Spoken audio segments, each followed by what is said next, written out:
እግዚአብሔር ይመስገን። እንኳን ደህና ቆያችሁኝ። ሁላችንም ለጸሎት እንነሳ። በልዑል እግዚአብሔር ፊት መቆማችንን እናስተውል። መላ ሰውነታችንን በትምህርተ መስቀል 3 ጊዜ እናማትብ። በስመ አብ ወወልድ ወመንፈስ ቅዱስ አሐዱ አምላክ አሜን። በስመ አብ ወወልድ ወመንፈስ ቅዱስ አሐዱ አምላክ አሜን። በስመ አብ ወወልድ ወመንፈስ ቅዱስ አሐዱ አምላክ። ቅዱስ እግዚአብሔር፣ ቅዱስ ኃያል፣ ቅዱስ ሕያው፣ ቅዱስ ኤልሻዳይ፣ ቅዱስ አዶናይ፣ ቅዱስ ጸባዖት፣ ቅዱስ ያህዌ፣ ቅዱስ ኢየሱስ፣ ቅዱስ ክርስቶስ፣ ቅዱስ አማኑኤል፣ አቤቱ ሰማይና ምድርን የፈጠርክ ጌታ፣ የሚታየውን የማይታየውን ዓለም የመሰረት ቅድመ ዓለም የነበርክ አሁንም ያለ ዓለምንም አሳልፈ የምትኖር የዓለም አዳኝ የዓለም መድኃኒት መድኃኔ ዓለም ኢየሱስ ክርስቶስ ሆይ ሳይገባን እንደ ኃጢአታችን እንደ በደላችን ብዛት ሳትመለከተን እንደ ምሕረትና እንደ ቸርነት ብዛት ተመልክተን ቀኑን ባርከና ቀድሰህልን በያለንበት ቦታ በሰላምና በጤና ውለ በሰላምና በጤና ለዚህ ሰዓት ያደረስከን በዚህ ሰዓትም ያሰባሰብከን ቸሩ መድኃኔ ዓለም ሆይ እናመሰግንሃለን። ምስጋና ይሁን ለአብ፣ ምስጋና ይሁን ለወልድ፣ ምስጋና ይሁን ለመንፈስ ቅዱስ ዛሬም ዘወትርም ለዘላለሙ አሜን። ምስጋና ይሁን ለአብ፣ ምስጋና ይሁን ለወልድ፣ ምስጋና ይሁን ለመንፈስ ቅዱስ ዛሬም ዘወትርም ለዘላለሙ አሜን። ምስጋና ይሁን ለአብ፣ ምስጋና ይሁን ለወልድ፣ ምስጋና ይሁን ለመንፈስ ቅዱስ ዛሬም ዘወትርም ለዘላለሙ አሜን። አቤቱ አምላካችን መድኃኔ ዓለም ኢየሱስ ክርስቶስ ሆይ እንደ ኃጢአታችን እንደ በደላችን ብዛት ሳትመለከተን እንደ ምሕረትህና እንደ ቸርነት ብዛት ተመልክተ ለዚህ ያደረስከን ስለ ድንግል ማርያም ብለህ ቀሪውን ጊዜያችን እንድትባርክልን ከርኩሳን መናፍስት ከዲያብሎስ ፈተናም እንድጠብቀን ኃይለ አጋንንት እንድታርቅልን ቅዱስ መንፈስንም እንድታሳድርብን እኛ ኃጢአተኞችና በደለኞች ባሪያዎች በኃጢአታችን በበደላችን ብዛት ቅዱሱ ገናናው ስምን መጥራት ባይገባንም እንደ ምሕረትህና እንደ ቸርነት ብዛት እንዲያልን ወደ አንተ እንማጸናለን። አባታችን ሆይ በሰማያት የምትኖር ስምህ ይቀደስ፣ መንግሥትህ ትምጣ፣ ፈቃድህ በሰማይ እንደሆነች እንዲሁም በምድር ትሁን። የዕለት እንጀራችንን ስጠን ዛሬ፣ በደላችንን ይቅር በለን እኛም የበደሉንን ይቅር እንደምንል። አቤት ወደ ፈተና አታግባን፣ ከክፉ ሁሉ አድነን እንጂ መንግሥት ያንተ ናትና ኃይል፣ ክብር፣ ምስጋና ለዘላለሙ አሜን። እመቤታችን ቅድስት ድንግል ማርያም ሆይ በመልአኩ በቅዱስ ገብርኤል ሰላምታ ሰላም እንልሻለን። በሐሳብሽ ድንግል ነሽ፣ በሥጋሽም ድንግል ነሽ። የአሸናፊ የልዑል እግዚአብሔር እናት ሆይ ሰላምታ ላንቺ ይገባሻል። ከሴቶች ሁሉ ተለይተሽ አንቺ የተባረክሽ ነሽ፣ የማኅፀንሽም ፍሬ የተባረከ ነው። ጸጋን የተመላሽ ድንግል ሆይ ደስ ይበልሽ። ጸጋን የተመላሽ መመኪያችን ሆይ ደስ ይበልሽ። ጸጋን የተመላሽ አማላጃችን ሆይ ደስ ይበልሽ። ልዑል እግዚአብሔር ከአንቺ ጋር ነውና ከተወደደው ልጅሽ ከጌታችን ከመድኃኒታችን ከኢየሱስ ክርስቶስ ዘንድ ይቅርታንና ምሕረትን ለምኝልን ኃጢአታችንም ያስተሰርይልን ዘንድ ለዘላለሙ አሜን። በስመ አብ ወወልድ ወመንፈስ ቅዱስ አሐዱ አምላክ አሜን። በኃያሉ በልዑል እግዚአብሔር ስም የተሰበሰባችሁ የልዑል እግዚአብሔር ቤተሰቦች የተወዳጇ እናታችን የንጽሕተ ንጹሐን የቅድስተ ቅዱሳን የድንግል ማርያም የአስራት ልጆች የእልፍ አእላፋት ቅዱሳን መላእክት ቅዱሳን ነቢያት ቅዱሳን ሐዋርያት ቅዱሳን ጻድቃን ሰማዕታት ወዳጆች በወደደን እስከ ሞትም ድረስ ባፈቀረን በኃያሉ አምላካችን በመድኃኔዓለም በኢየሱስ ክርስቶስ ፍጹም ሰላም እንደምን አረፈዳችሁ? እንደምን ቆያችሁ? እንደምን አምላካችን በሰላምና በጤና ለዚህ ሰዓት አደረሰን አደረሳችሁ? አሜን። እግዚአብሔር ይመስገን ብለን ቅዱሱ ገናናው ስሙን ጠርተን እንድናመሰግነው የፈቀደልን ሰማይና ምድርን የፈጠረ ጌታ የሚታየውን የማይታየውን ዓለም የመሰረተ ቅድመ ዓለም የነበረ አሁንም ያለ ዓለምንም አሳልፎ የሚኖር የዓለም መድኃኒት መድኃኔ ዓለም ኢየሱስ ክርስቶስ ቅዱሱ ገናናው ስሙ ከባሕሪ አባቱ ከአብ ስም ከባሕሪ ሕይወቱ ከመንፈስ ቅዱስም ጋር በእልፍ አእላፋት ቅዱሳን መላእክት በጻድቃን ሰማዕታት እርሱ በፈጠረው ፍጥረታት አንደበት ሁሉ ከአጽናፍ እስከ አጽናፍ ለዘላለም የተመሰገነ ይሁን አሜን። ሁላችንም እጅግ አድርገን የምንወዳት የምናከብራት የምንገዛላት የልባችን ብርሃን የመንገዳችን ፋና የሕይወታችን ተስፋ እማምላክ ወላዲተ አምላክ ወለላይቱ ቅድስት ድንግል ማርያም ስሟ ከአጽናፍ እስከ አጽናፍ ለዘላለም የተመሰገነ ይሁን አሜን። እልፍ አእላፋት ቅዱሳን መላእክት ቅዱሳን ነቢያት ቅዱሳን ሐዋርያት ቅዱሳን ጻድቃን ሰማዕታት ሁሉም በየማዕረጋቸው ለዘላለም ክብራቸው ከፍ ከፍ ያለ ስማቸውም የተመሰገነ ይሁን አሜን። ወንድሞቼ እንኳን ለሐዋርያው ለቅዱስ ታዲዮስ ወራዊ መታሰቢያ ክብረ በዓል ለአባታችን ለአባ መከራዊ ዓመታዊ መታሰቢያ ክብረ በዓል እንደዚሁም በዛሬቱ ቀን በወራዊም ሆነ በዓመታዊ ታስበው ለዋሉ ቅዱሳን በሰላምና በጤና አደረሰን አደረሳችሁ። አሜን። በእውነት የአባታችን የአባ መከራዊ ረድኤትና በረከት እንደዚሁም ደግሞ የአባታችን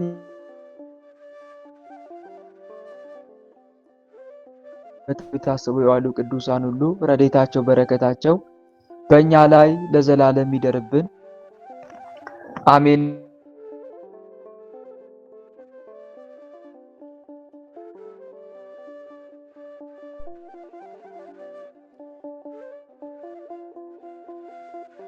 አሜን አሜን። ወንድሞቼ እንደ እግዚአብሔር የዛሬውን መርሃ ግብራችንን ጀምረናል። የዛሬው መርሃ ግብራችን የዕለቱ ስንክሳር በዕለቱ ስንክሳር የምንጀምር ይሆናል። ስንክሳሩን የምናዳምጠው የመጋቢት 3 የነገውን ስንክሳር ይሆናል ማለት ነው። ስንክሳሩን አዳምጠን እንመለስ። ድምጼ ይሰማችኋል አይደል? ሁላችሁም ከመጀመሪያ በፊት መልካም። እሺ። በስመ አብ ወወልድ ወመንፈስ ቅዱስ አሐዱ አምላክ አንድ አምላክ በሚሆን በአብ በወልድ በመንፈስ ቅዱስ ስም መጋቢት 3 በዚች ቀን በእስክንድርያ ለተሾሙ ሊቃነ ጳጳሳት 58ኛ የሆነው የእስክንድርያ ሊቀ ጳጳሳት ብፁዕ ወቅዱስ አባ ቆዝሞስ አረፈ። ይህም አባት እውነተኛና ንጹሕ የዋህ ርኅራኄው የበዛ የቤተ ክርስቲያንንም መጻሕፍትና ትርጓሜያቸውን የሚያውቅ ነበር። እግዚአብሔርም በወንጌላዊው ማርቆስ መንበር ላይ ለሊቀ ጵጵስና ሹመት መረጠው። የግብፅ ንጉሥ መክትር በነገሰ በ18 ዓመት ሊቀ ጳጳሳት ሆኖ ተሾመ። በተሾመም ጊዜ የክብር ባለቤት የጌታችን ኢየሱስ ክርስቶስን መንጋዎች በፈሪሃ እግዚአብሔርና በጥበብ ጠበቃቸው። ለእርሱ ከሚገባው ከግብሩ ገንዘብ የሚተርፈውን ለጦም አዳሪዎች ይሰጣቸው ነበር። ደግሞም ቤተ ክርስቲያን ሕንፃ ማሰሪያ ያወጣ ነበር። መልካም ተጋድሎውንም ባየ ጊዜ ሰይጣን ያለ ሐዘን አልተወውም።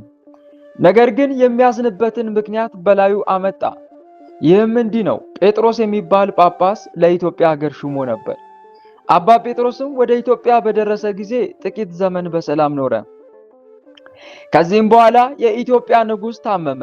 አባ ጴጥሮስንም ጠርቶ ሁለቱን ልጆቹን አቀረበ። ዘውዱንም ከራሱ ላይ አንስቶ ለአባ ጴጥሮስ ሰጠው። እነሆ እኔ ወደ ክብር ባለቤት ወደ ጌታዬ ኢየሱስ ክርስቶስ እሄዳለሁ። እነሆም ሁለቱ ልጆቼ በፊት ናቸው። አንተም ለመንግስት የሚሻለውን አውቀ ከሁለቱ አንዱን ከኔ በኋላ አንግስ አለው። ንጉሡም ካረፈ በኋላ ጳጳሱ፣ መኳንንቱና የጦር ሰራዊቱ አለቆችና የመንግስት ሰራዊት አለቆች ተማከሩ። እርስ በርሳቸውም ለመንግስት የሚሻል የሚያንሰው ነው ተባባሉ። ጳጳሱ አባ ጴጥሮስም ታናሹን የንጉሥ ልጅ ቀብቶ አነገሰው። በኢትዮጵያ መንግስት ዙፋን ላይም አስቀመጠው። ጥቂት ዘመንም በሰላም ኖረ። በዚያም ወራት ከሶሪያ ሀገር በሆኑ በሁለት መነኮሳት ልብ ሰይጣን አደረ። ከአባ እንጦንስ ገዳም እስከሚደርሱ ከቦታ ወደ ቦታ ይዞሩ ነበር። በዚያም በአባ እንጦንስ ገዳም ጥቂት ቀኖች ተቀመጡ። ስለ ስራቸውም ክፋት አባረሯቸው። ከዚህም በኋላ አንዱ ጳጳስ ሁለተኛውም ረዳት ሊሆን እርስ በርሳቸው ተስማሙ። ተነስተውም ወደ ኢትዮጵያ ደረሱ። የሐሰት ጽሑፍንም ጻፉ። ያ ጽሑፋቸውም እነርሱ ከእስክንድርያው ሊቀ ጳጳሳት ከአባ ቆስሞስ ዘንድ ተሹመው እንደመጡ የሚገልጥ ነበር።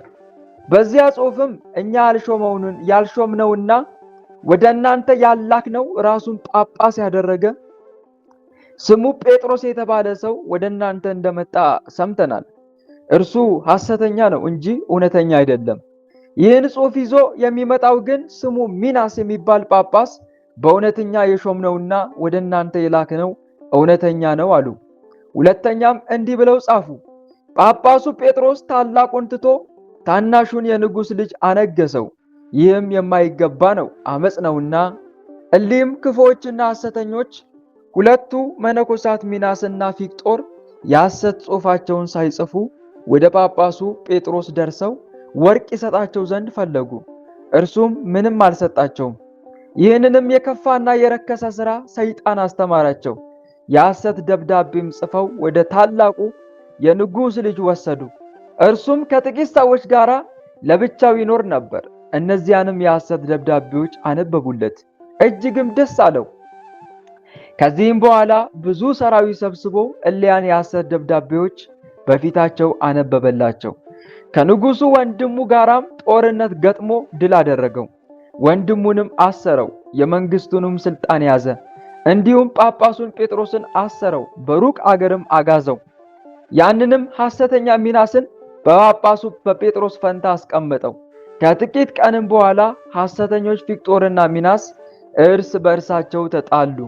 ፊቅጦርም በመንበረ ጵጵስና ያለውን ገንዘብ ሁሉ ሰርቆ ወደ ግብፅ አገር ሸሽቶ ሄደ። ክብር ይግባውና ጌታችን ኢየሱስ ክርስቶስንም ካደው። ከመንበረ ጵጵስናው የሰረቀውንም ገንዘብ ሁሉ እግዚአብሔር የማይወደውን ሥራ በመስራት አጠፋው። ሊቀ ጳጳሳት ቆዝሞስም ሐሰተኛ ሚናስ ያደረገውን በሰማ ጊዜ እጅግ አዘነ። ደብዳቤን በመጻፍ አውግዞ ለየው። የኢትዮጵያ ንጉሥም ሰምቶ እጅግ አዘነ። ሐሰተኛው ሚናስንም ይዞ ገደለው። ጳጳሱ ጴጥሮስንም ከተሰደደበት ይመልሱ ዘንድ መልእክተኞችን ላከ፣ ግን ሙቶ አገኙት። ይህም ነገር በሊቀ ጳጳሳት በቆዝሞስ ዘንድ ተሰማ። ሁለተኛም ጳጳስ አልሾመላቸውም። ማይክ ዝጉ። ከእርሱም በኋላ የነበሩ ሊቃነ ጳጳሳት አባ መቃርስ፣ አባ ታውፍኒዮስ፣ አባ ሚናስ፣ አባ አብርሃም በእነዚህ ዘመን ከ911 ዓመተ ምህረት እስከ 995 ዓመተ ምህረት ድረስ ለ84 ዓመታት ያህል ለኢትዮጵያ ሰዎች ጳጳስ ተሹሞ አልተላከላቸው። የኢትዮጵያ ንጉሥ ግን የጳጳሱ የጴጥሮስ ረዳት የነበረውን ወስዶ በመምህር ፈንታ ጳጳስ ሆነህ ተቀመጥ አለው። እርሱም እኔ ጳጳስ ልሆን አይገባኝም፣ የሐዋርያትንም ሥርዓት ተላልፌ ይህን ልሰራ አይቻለኝም፣ ግን ልቀቀኝና ወደ ግብፅ ልሂድ፣ ጳጳስ እንዲሾምላችሁም ሊቀ ጳጳሱን እለምነዋለሁ፣ ከዚያም በኋላ ወደ እናንተ እመለሳለሁ እያለ ንጉሡም አለደው። ንጉሡም ወደ ግብፅ እንዲሄድ አላሰናበተውም።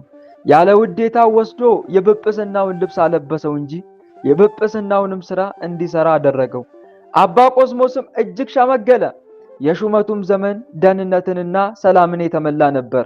በወንጌላዊ ማርቆስ ወንበርም 12 ዓመት ኖረ፣ በሰላምም አረፈ። እግዚአብሔር በጸሎቱ ይማረን ለዘላለሙ አሜን። ሰላም እብል ለሊቀ ጳጳሳት ቆዝሞስ ለሊቀ ጳጳሳት ቆዝማ ስብሐተ ልዑል ዘይቀድስ አምሳለ ኪሩቤል በዜማ እንበለ ምክንያት አህዱ ለብሔረ አጋዚ እመተቃውማ ብዛ በሲመቱ ለቤተ ክርስቲያን ሰላማ ወለ እብሬቱ በሰናይ ፈጸማ። በዚህችም ቀን ከፍኒዮስ አገር የሆነ አባ በርፎኒዮስ አረፈ። በረከቱ ከኛ ጋራ ለዘላለሙ ትኑር አሜን። ሰላም ለከ በርፎኒዮስ አብ ምሉአ ጥበብ ከመማይቶት ዘአስተራይከ ለሀገረ ፍኒዮስ ህዝበ ለመራስምከ ሀበይት ገበር ከብካብ ረስየኑ እትረከብ በልብስ እጹብ። መጋቢት 3 ቀን የሚከበሩ ዓመታዊ የቅዱሳን በዓላት፣ አንደኛ ቅዱስ አባ ቆዝሞስ የእስክንድሪያ ሊቀ ጳጳሳት፣ ሁለተኛ አባ በርፎኒዮስ ክቡር። ወር በገባ በ3 የሚከበሩ ወራዊ ቅዱሳን በዓላት፣ አንደኛ በዓታ ለእግዝእትነ ማርያም ድንግል ወላዲተ አምላክ፣ ሁለተኛ ቅዱሳን ኢያቄምና ሐና፣ ሶስተኛ ቅዱሳን ሊቃነ ካህናት አበው ዘካርያስና ስምዖን፣ አራተኛ አባ ሊባኖስ ዘመጣ፣ አምስተኛ አባታችን አቡነ ዜና ማርቆስ፣ ስድስተኛ አቡነ መድኃኒነ እግዚእ ዘደብረ በንኮል። ነገር ግን ወንድሞች ሆይ እናንተ የተማራችሁትን ትምህርት የሚቃወሙትን መለያየትና ማሰናከያን የሚያደርጉትን ሰዎች እንድትመለከቱ እለምናችኋለሁ። ከእነርሱ ዘንድ ፈቀቅ በሉ። እንዲህ ያሉት ለገዛ ሆዳቸው እንጂ ለጌታችን ለኢየሱስ ክርስቶስ አይገዙምና በመልካምና በሚያቆላምጥ ንግግርም ተንኮል የሌለባቸውን ሰዎች ልብ ያታልላሉ። የሐዋርያው የቅዱስ ጳውሎስ መልእክት ወደ ሮሜ ሰዎች ምዕራፍ 16 ቁጥር 17 ዛቅረብኩ ማሌቴ አዘክሬ አይላፈ ምለተ ጸምዱከ ዘልፈ ለላነብብ ተወከፍ ዘንዴቴ መጽሐፈ እንተረሰከ እግዚኦ ጸሪቀ መበለት ኩፈ እምላ አብኡ ብኡላን ዘተርፈ ነቢያት ቅዱሳን ወሐዋርያት ሰባኪያን ሰማዕት ወጻድቃን ወመላእክት ትጉሃን ደናግል አዲ ወመነኮሳት ሄራን ባርኩ ጉባኤ ዛቲ መካን እስከ አረጋዊ ሊቅ ወንዑስ ሕፃን ለዘጻፎ በክርታስ ወለዛ ጻፎን ዘይደርስ ለዛ አንበቦ ወለዛ ተርጎም በልሳን አዲስ ወለዘ ሰማ ቃሎ በእዝነ መንፈስ በጸሎተ እሙ ማርያም አራጊተ ኩሉ እምባእስ ህቡረ ይማረነ ኢየሱስ ክርስቶስ ህቡረ ይማረነ ኢየሱስ ክርስቶስ ህቡረ ይማረነ ኢየሱስ ክርስቶስ። የሰማነውን አምላካችን ልዑል እግዚአብሔር በልቦናችን ጽላት ላይ ጻፍልን፣ በአእምሯችንም ላይ ይቅረጽልን። ቸሩ መድኃኔዓለም ከቅዱሳኑ ረድኤትና በረከትን ያሳትፈን፣ በምልጃቸውም ከኃጢአታችን ያንጻን፣ ከበደላችንም ይጠበን። የስሙ ቀዳሽ የመንግስቱን ወራሽ ለመሆን ያብቃን። ልባችንንም ለጽድቅ ሥራ ያነሳሳልን፣ ወደ ቀናውና ወደ ምሕረት ጎዳናው ይምራን፣ ፍጻሜያችንም ያሳምርልን። አሜን። አባታችን ሆይ በሰማያት የምትኖር ስምህ ይቀደስ፣ መንግሥትህ ትምጣ፣ ፈቃድህ በሰማይ እንደሆነች እንዲሁም በምድር ትሁን። የዕለት እንጀራችንን ስጠን ዛሬ፣ በደላችንንም ይቅር በለን እኛም የበደሉንን ይቅር እንደምንል፣ አቤቱ ወደ ፈተና አታግባን ከክፉ ሁሉ አድነን እንጂ መንግሥት ያንተ ናትና ኃይል፣ ክብር፣ ምስጋና ለዘላለሙ አሜን። እመቤታችን ቅድስት ድንግል ማርያም ሆይ በመልአኩ በቅዱስ ገብርኤል ሰላምታ ሰላም እንልሻለን። በሐሳብሽ ድንግል ነሽ፣ በሥጋሽም ድንግል ነሽ። የአሸናፊ የልዑል እግዚአብሔር እናት ሆይ ሰላምታ ላንቺ ይገባሻል። ከሴቶች ሁሉ ተለይተሽ አንቺ የተባረክሽ ነሽ፣ የማኅፀንሽም ፍሬ የተባረከ ነው። ጸጋን የተመላሽ ድንግል ሆይ ደስ ይበልሽ። ጸጋን የተመላሽ መመኪያችን ሆይ ደስ ይበልሽ። ጸጋን የተመላሽ አማላጃችን ሆይ ደስ ይበልሽ።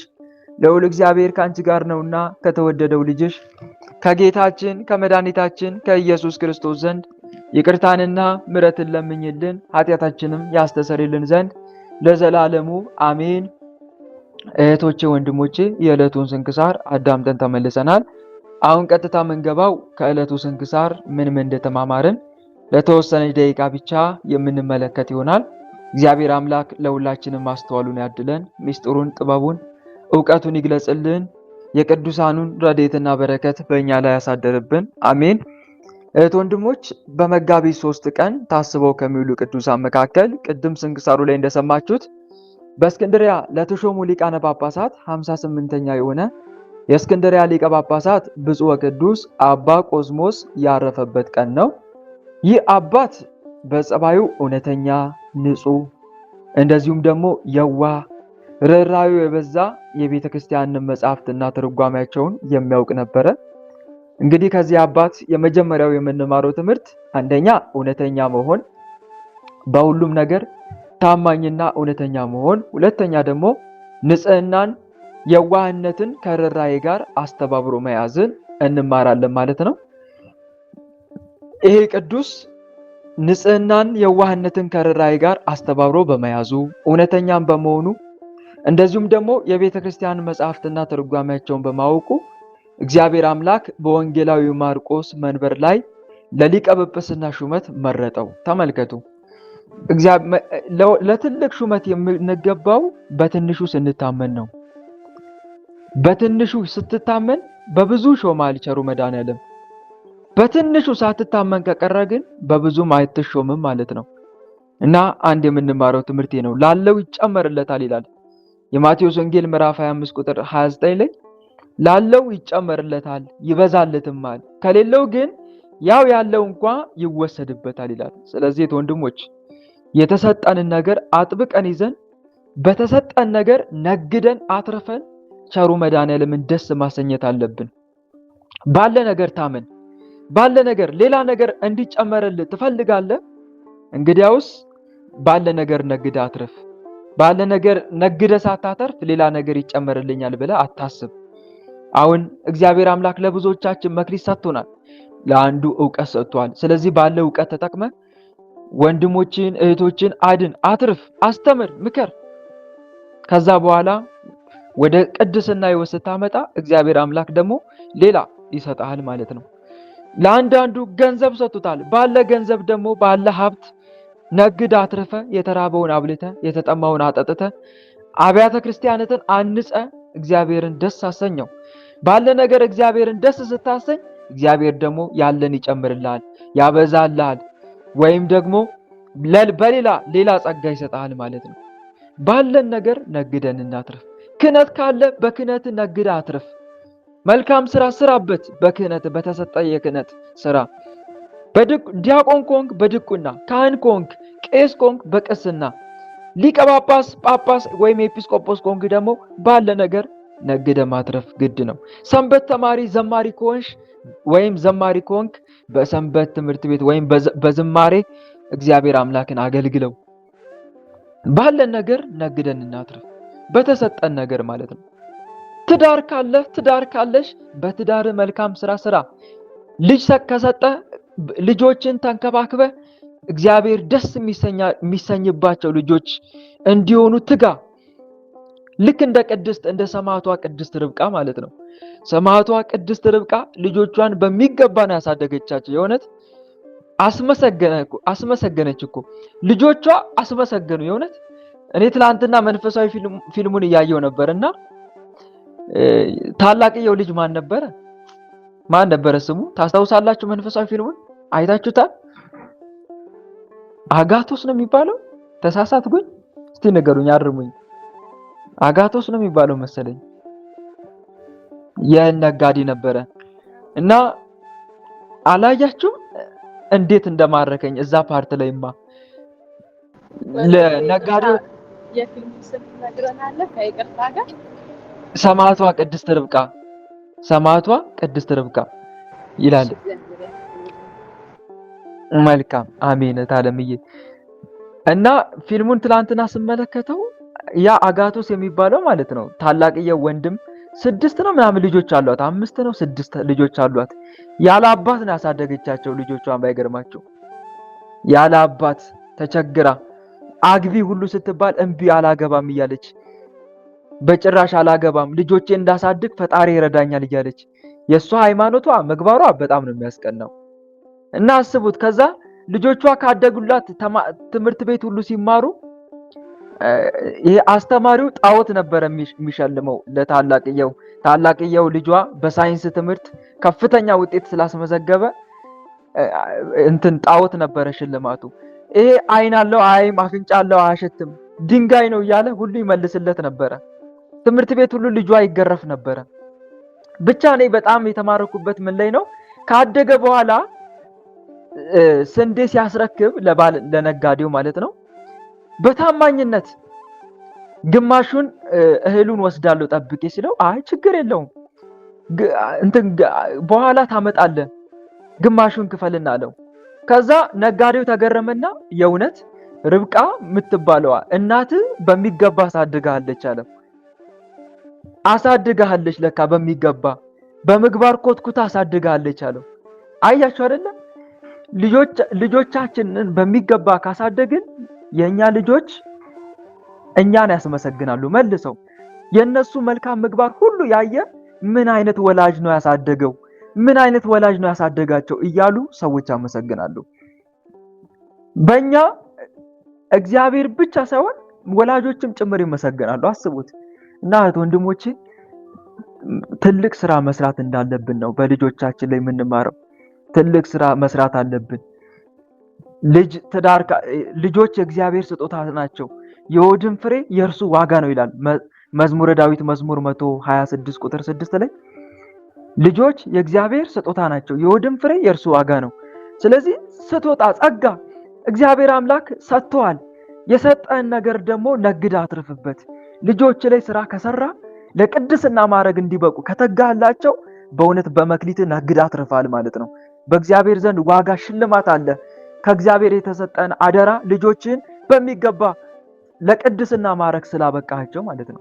ቅድስት ርብቃ በእውነት የምትሸለም ትልቅ ከእግዚአብሔር ዋጋ የሚጠብቃት ታላቅ ቅድስት ናት። እና ልጅም ካለ በሚገባ ካሳደግካቸው በመክሊት ነግድ አትርፋል ለማለት ፈልጌ ነው። ባለን ነገር ብቻ እጃችን ላይ ያለ ነገር ምንድነው? አሁን ከኛ የሚጠበቀው እጄ ላይ ያለው ነገር ምንድነው? በምን ፈጣሪ ላስደስት እችላለሁ? አሁን እኔ ምን ማድረግ እችላለሁ? ስለዚህ ምን አድርጌ ባለኝ ነገር ፈጣሪን ደስ ላሰኝ እችላለሁ ብለን ማሰብ አለብን ወንድሞች። ሙያ ካለ በሙያ ባለ ነገር ፈጣሪ ለማስደሰት ሞክር። አንተ ባለ ነገር ፈጣሪ ለማስደሰት ስትታገል ቸሩ መድኃኒዓለም ደግሞ ይሄ ልጄ እኮ ይሄ ነገር ያለው ነገር ትንሽ ነው፣ ግን ባለው ትንሽ ነገር ታመነ፣ እንግዲያውስ ብዙ ብሰጣውማ በብዙ ይታመናል ይልና ብዙ ነገር ይሰጣል። ቸሩ መድኃኒዓለም በጣም ብዙ ነገር ይሰጣል። ግን ምንም ሳይኖር ባለ ነገር ነግደ ሳታተርፍ ፈጣሪ ሌላ ነገር ስጠኝ እያሉ መጠበቅ ይሄ ትክክል አይደለም። እና እህት ወንድሞቼ ባለን ነገር ነግደን ስናተርፍ እግዚአብሔር በብዙ እንደሚሾመን ነው ከዚህ ቅዱስ የምንማረው። ይሄ ቅዱስ እውነተኛነትን ገንዘብ አድርጎ ይዟል። ንጽህናን፣ የዋህነትን፣ ርኅራኄን ገንዘብ አድርጎ ይዟል። እግዚአብሔር አምላክ ይህን ሁሉ ተመለከተና በወንጌላዊ ማርቆስ መንበር ላይ ለሊቀ ጵጵስና ሹመት መረጠው። እና አንድ የምንማረው ትምህርት ይሄ ነው። በተሾመም ጊዜ የክብር ባለቤት የጌታችን ኢየሱስ ክርስቶስን መንጋዎች በፈሪሃ እግዚአብሔርና በጥበብ ጠበቃቸው። እንግዲህ ሊቀ ጳጳስ እንደመሆኑ ከስር ከበታች ያሉት ምዕመናን በሙሉ በሱ ስር ናቸው። እነሱን የመጠበቅ ኃላፊነት አለው። ከመናፍቃን ከካዲያን የመጠበቅ የርኩሳን መናፍስት ሴራና ተንኮልንም እየገለጠ ከዲያብሎስ ሴራና ተንኮል እንዲጠበቁ የማድረግ ኃላፊነት ነበረው። ስለዚህ ባለው በሚችለው ሁሉ መንጋውን በሚገባ ጠበቀ። ሐዋርያው ቅዱስ ጳውሎስ በሐዋርያት ሥራ ምዕራፍ 2 ቁጥር 28 ላይ በእናንተ ዘንድ ያለውን የእግዚአብሔርን መንጋ ጠብቁ፣ መንፈስ ቅዱስ እናንተን ጳጳሳት አድርጎ ለሾመባት ለመንጋ ሁሉና ለራሳችሁ ተጠንቀቁ ብሎ እንደተናገረው ይሄ ቅዱስን በሚገባ ጠበቀ። ቅዱስ ጴጥሮስም ልክ እንደዚሁ ተናግሯል። በእናንተ ዘንድ ያለውን የእግዚአብሔርን መንጋ ጠብቁ ይላል። አንደኛ ጴጥሮስ ምዕራፍ 5 ቁጥር 2 እስከ 4 ላይ እንደ እግዚአብሔር ፈቃድ በውድ እንጂ በግድ ሳይሆን በበጎ ፈቃድ እንጂ መጥፎ ረብ በመመኘት ሳይሆን ጎብኙት። ለመንጋው ምሳሌ ሆኑ እንጂ ማህበሮቻችሁን በኃይል አትግዙ። የእረኞችም አለቃ በሚገለጥበት ጊዜ የማያልፈውን የክብር አክሊል ትቀበላላችሁ ብሎ እንደተናገረው ይሄ ሊቀ ጳጳስም በሚገባ መንጋውን ጠበቃቸው። ግን ተመልከቱ፣ ሰይጣን እሱን ከመፈታተን ወደ ኋላ አላለም። ከዛ በፊት ግን ይሄ ቅዱስ ምን ያደርግ ነበረ? ሊቀ ጳጳስ ሆኖ አንደኛ ደሞዝ አለው። ለእርሱ ከሚገባው ደሞዙ የሚተርፈው ምን ያደርግ ነበረ? ለጦም አዳሪዎች ይሰጣቸው ነበር። ተመልከቱ፣ አስቡት። በክህነት ስራ እየሰራ ከክህነቱ የሚያገኛትን ደሞዝ ለጦም አዳሪዎች ያካፍል ይሰጣቸው ነበር። እንዲሁም ደግሞ ቤተክርስቲያን ህንፃ ማሰሪያ ያወጣ ነበር ይላል። ተመልከቱ፣ አሁን ቤተክርስቲያን ህንፃ ሲሰራ ቤተክርስቲያን ሲታደስ ወይም ሲሰራ እሱም ከደሞዙ እየቀነሰ ይሳተፍ ነበረ። በእውነት ይሄ ትልቅ መመረጥ ነው። ካለችው ደሞዝ ተመልከቱ፣ ነዳያንን ለማሰብ እንደዚሁም ደግሞ በበረከት ስራ ለመሳተፍ የግድ ሀብታም እስክትሆን አይጠበቅብህም። ብቻ አሻራን አሳርፍ ነው። ለምን 1 ብርም አትሆንም? ለምን 5ም 10ም ብር አትሆንም? ብቻ አሻራን ማሳረፍ መቻል አለብህ። ድሆችን በመመገብ አሻራን የበኩልን በቃ ልክ እንደዚሁም በቤተ ክርስቲያናት ንዋየ ቅድሳትን በመግዛት ሊሆን ይችላል። ለቤተ ክርስቲያን ጧፍ ዘቢብ በማስገባት ሊሆን ይችላል። የበኩልን በቃ አንተ አቅም የሚችለውን ነገር ካደረክ እግዚአብሔር አምላክ ያችን ነገር ያስባል። ለጋስነትን ለማሳየት ከሚደረግ እልፍ መጽዋዕት ይልቅ በፍቅር የሆነች አንዲት ሳንቲም ልዩ ቦታ አላትና በእግዚአብሔር ዘንድ ልዩ ቦታ አላት። እና አንድ የምንማረው ትምህርት ነው ወንድሞቼ፣ ባለን ነገር በምንችለው በበጎ ስራዎች ሁሉ መሳተፍ እንዳለብን። አሁን ይሄ ቅዱስ እኔ ሊቀ ጳጳስ ነኝ ለቤተ ክርስቲያን ወይም ደግሞ ይሄን ነገር ከማድረግ ከኔ አይጠበቅም ብሎ አላሰበም። ግን ባለው ነገር ሁሉ የበኩሉን አስተዋጽኦ የሚያደርግ ቅዱስ ነው። ስለዚህ ከዚህ ቅዱስ የምንማረው እኛም በምንችለው ሁሉ በበጎ ስራ ሁሉ መሳተፍ ነው። ተመልከቱ፣ ሰይጣን መልካም ተጋድሎንም ባየ ጊዜ ያለ ሐዘን አልተወውም ይላል ስንክሳሩ። የሚያዝንበትን ነገር አመጣበት ይላል። አያችሁ አይደለም? ሰይጣን አይተውክም። በክርስትና ሕይወት ስትኖር ደስ ብሎ እንድትኖር አያደርግም። ሰይጣን የሆነ የምታዝንበትን መንገድ ይፈጥራል። የምታዝንበትን መንገድ ያዘጋጅብሃል። ሰይጣን በተፈጥሮ የሰው ልጆች የሚፈትንበት መንገድ አያጣም። መጀመሪያ ይመለከታል። አንተን ቀረብ ብሎ ያያል። እንዴት ነው ይሄን ልጅ ማበሳጨው? እንዴት ነው በደካማ ጎኑ መመጣበት ብሎ ያጣራል። ከዛ ደካማ ጎንን ካገኘ በዛ ይፈትናል። ያጣራል። መጀመሪያ እስቲ ምንድነው የሚወደው ይላል። ምንድነው የምትወደው?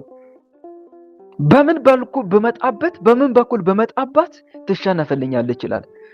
በምን በኩል በመጣበት ይሸነፍልኛል ያጣራና ከዛ እንደው ሌላው ቢቀር መጣል ባይችል እንኳን ወንድሞች በፈተና መጣል ባይችል እንኳን የሆነ የምታዝንበትን ነገር ያመጣል። ደስ ብሎ እንድትኖር አይፈልግም። እግዚአብሔርን እያመሰገንክ እየተደሰትክ እንድትኖር አይፈልግም፣ እያዘንክ እንድትኖር እንጂ። አሁን ብዙዎቻችን ብንፈተሽ፣ እያንዳንዱ ህይወታችን ቢፈተሽ የሆነ የምናዝንበት ነገር አለ የለም? ንገሩኝ እስቲ፣ አለ የለም? ወንድሞች በህይወት ቅር የምትሰኝበት ነገር የለም? አለ። የቤተሰብን ጣጣ ስታስበው ወይ ደግሞ በትዳር ህይወት በጮኝነትም ሊሆን ይችላል ያላገባ ከሆንክም ወይ ደግሞ በኢኮኖሚ በህይወት በስራ የሆነ ብቻ የምታዝንበት አንድ ነገር አይጠፋም። ይሄ የዲያብሎስ ፈተና ነው። ወይ ጤናን አሳጥቶ እያማረረክ ሊሆን ይችላል።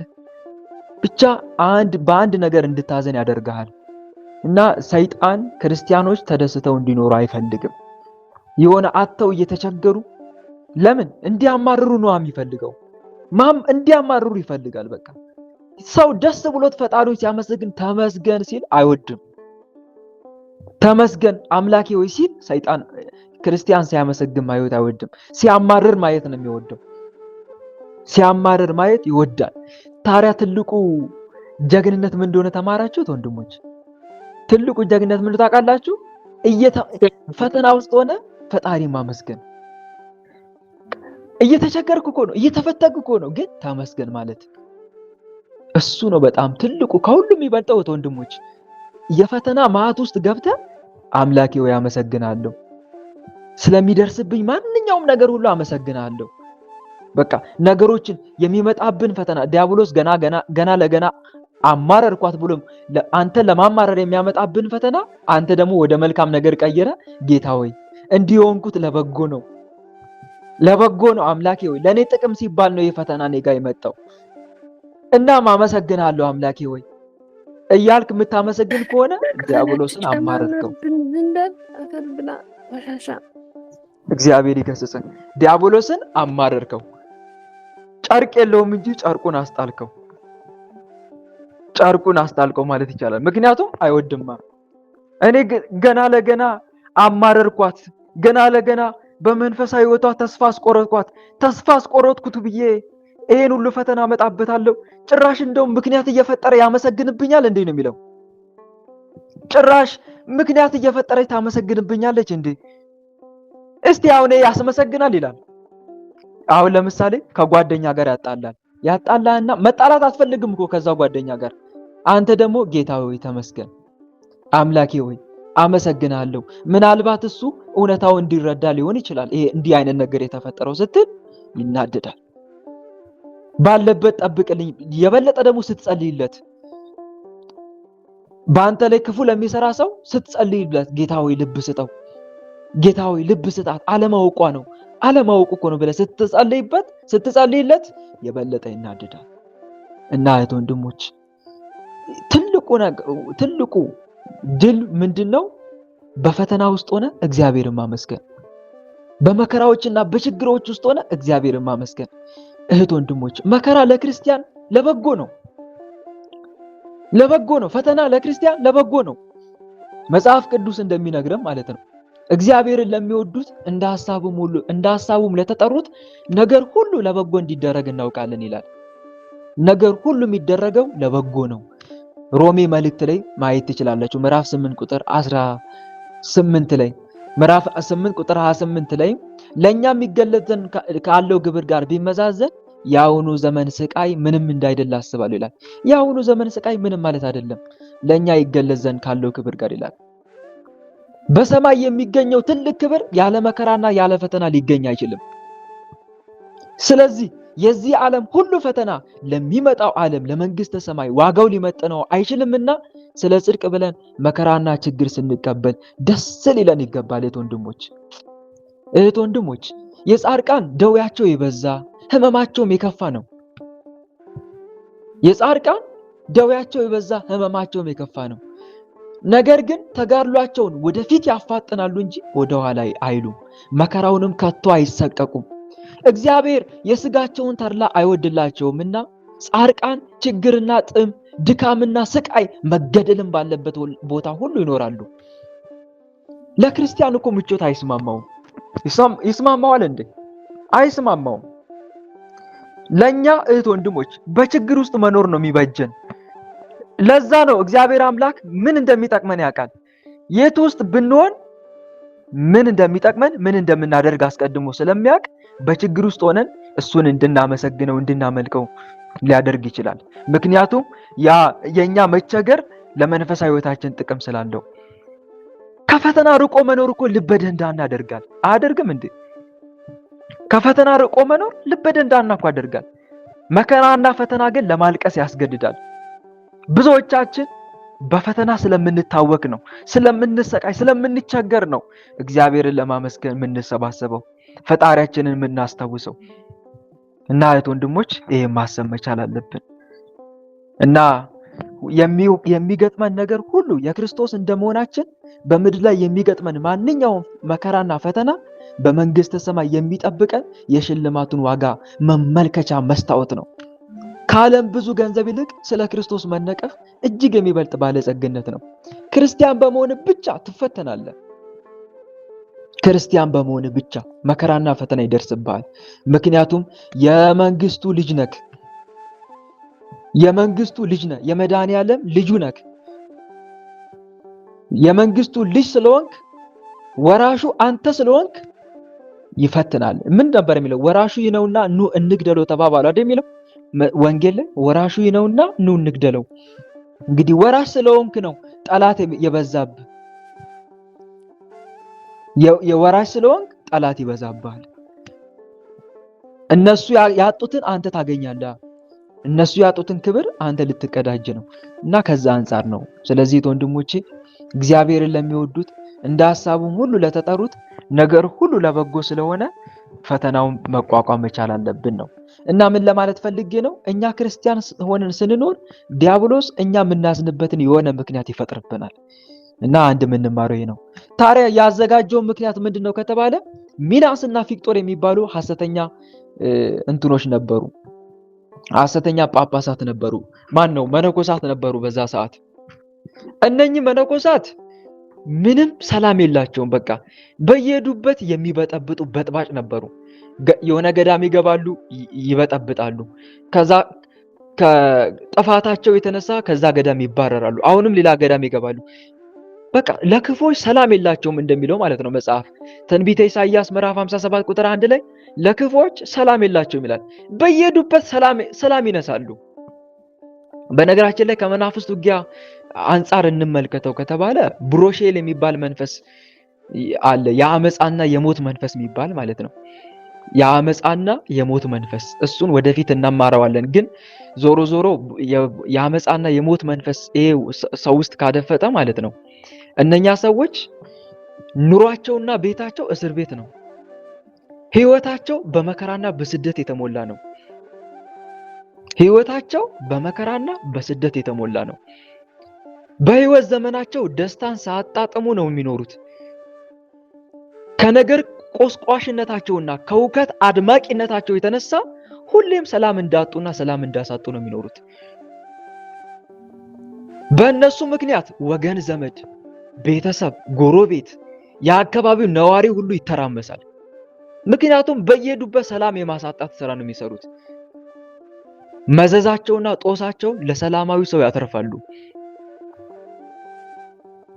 እንደዚህ አይነት ህይወት እንደዛ ነው የሚኖሩት። ልክ እንደዚህ ደግሞ የሚሞቱት በሰው እጅ ነው። በሰው እጅ ይሞታሉ። በጦር መሳሪያ ወይ ተገርለው ተተኩሶባቸው ወይም ደግሞ በስለት ተወክተው ወይ በዱላ ተደብድበውና ተቀጥቅጠው ነው የሚሞቱት። ይሄ የአመፃና የሞት መንፈስ ሰዎች ውስጣቸው ካደፈጠ፣ ይሄ መንፈስ ውስጥ ካደፈጠ ማለት ነው። እንዲህ አይነት ነው ሰላም ያሳጣል ለማለት ፈልጌ ነው። ከነገር ቆስቋሽነት ከውከት አድማቂነታቸው የተነሳ ለእርቅም ሆነ ለሽምግልና እነኚህ ሰዎች አይመረጡም።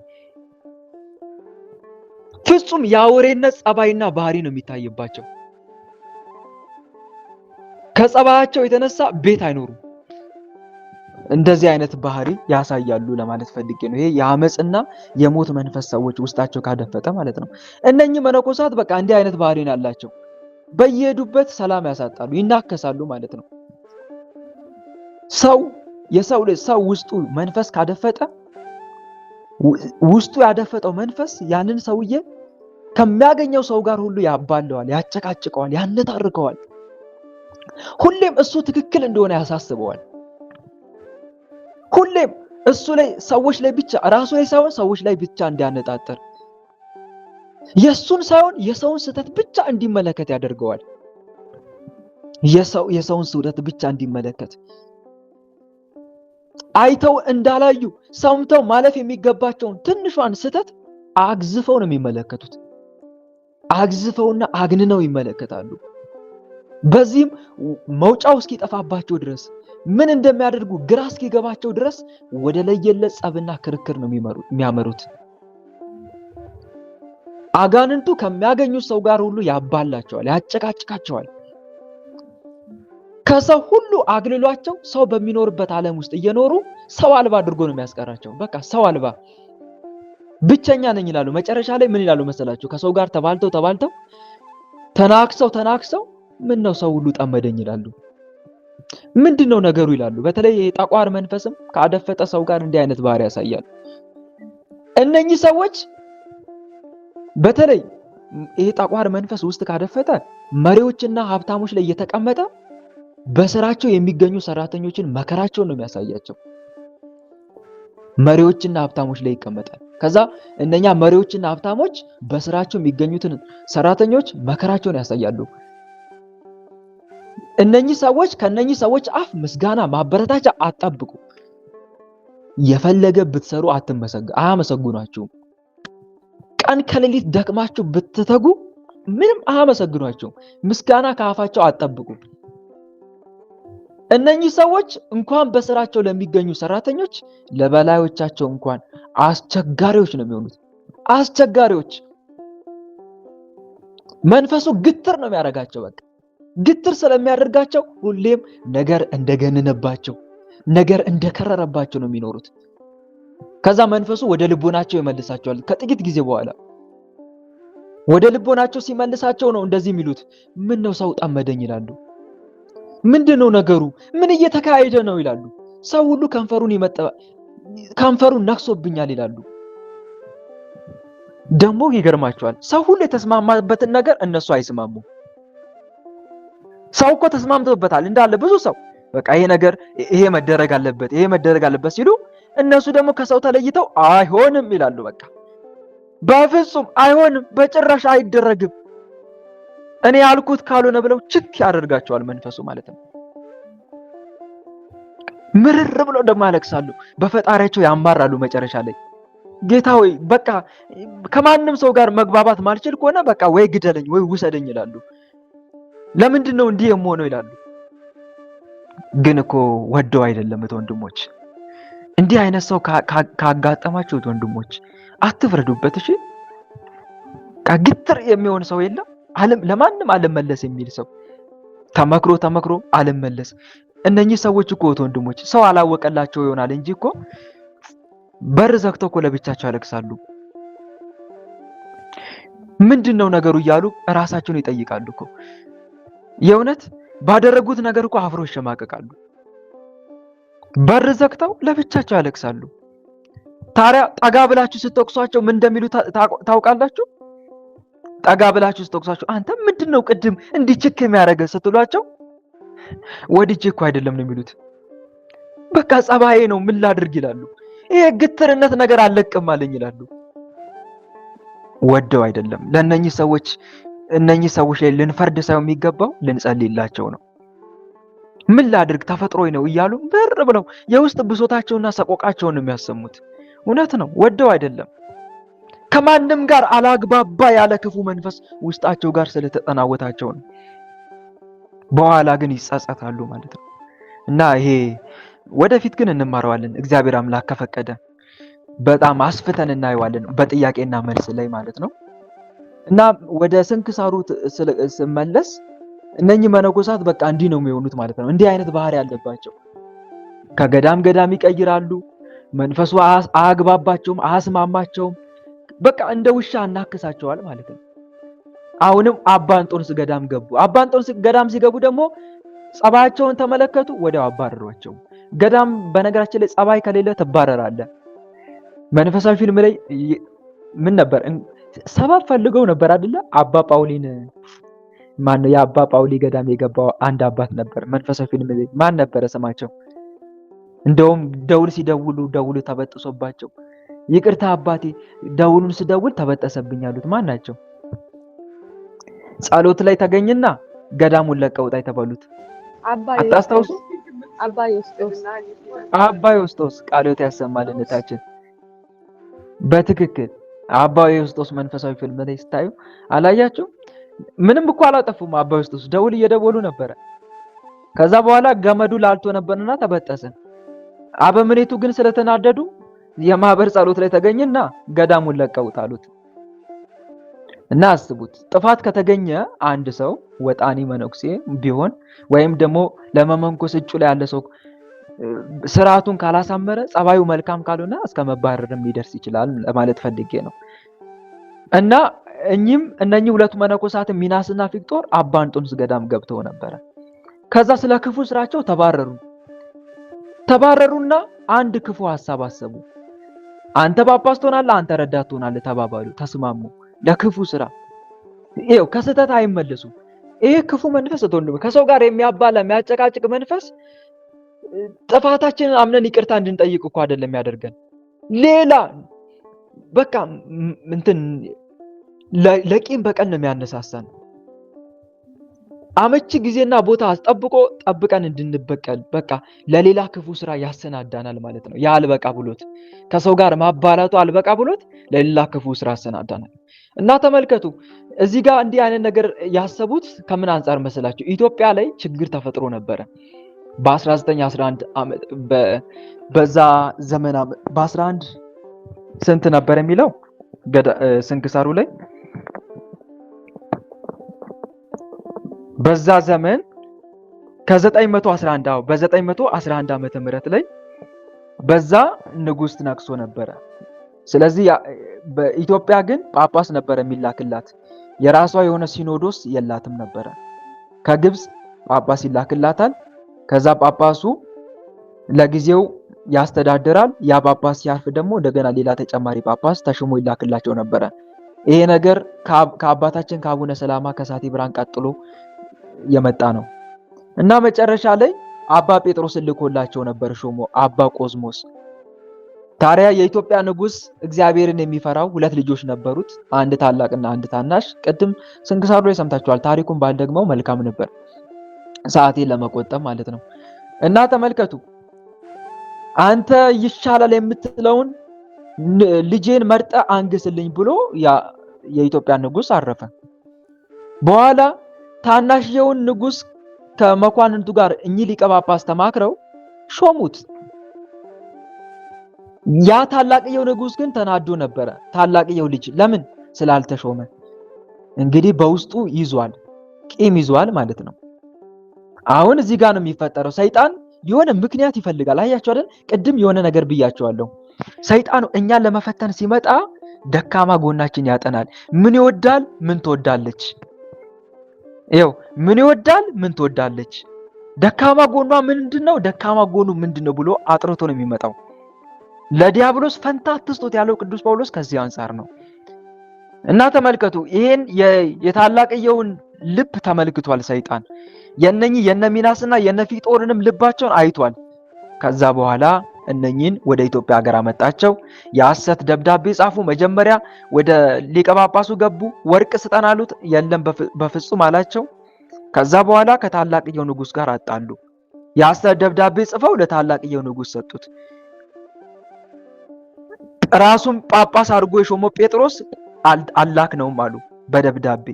ይሄ ትክክለኛው ሚናስ የተባለ ነው ይሄን ደብዳቤ ይዞ የመጣው ብለው የሐሰት መረጃ ሰጡት። ታላቅየው ንጉሱ እዚህ ጋር አሁን ችግሩ ይሄ ነው። ታላቅየው ልጅ አመነ፣ ደስ አለው። አያችሁ አይደል? ደስም ያለው ይሄ የሚያሳየው ምንድነው? መጀመሪያም አክሩፎ ነበረ። እኔ አይገባኝም ማለትን አልተማረም። እግዚአብሔር የመረጠው የኔን ታናሽ ወንድም ከሆነ እኔ ምን ቸገረኝ? በአጭሩ የስልጣን ፍላጎት ውስጡ አለ ማለት ነው። ደስ አለው። ከዛ በኋላ ከታናሹ ንጉስ ጋር ውጊያ ገጠመ። ምን አደረገ? ያለ አግባብ ስልጣን ያዘ።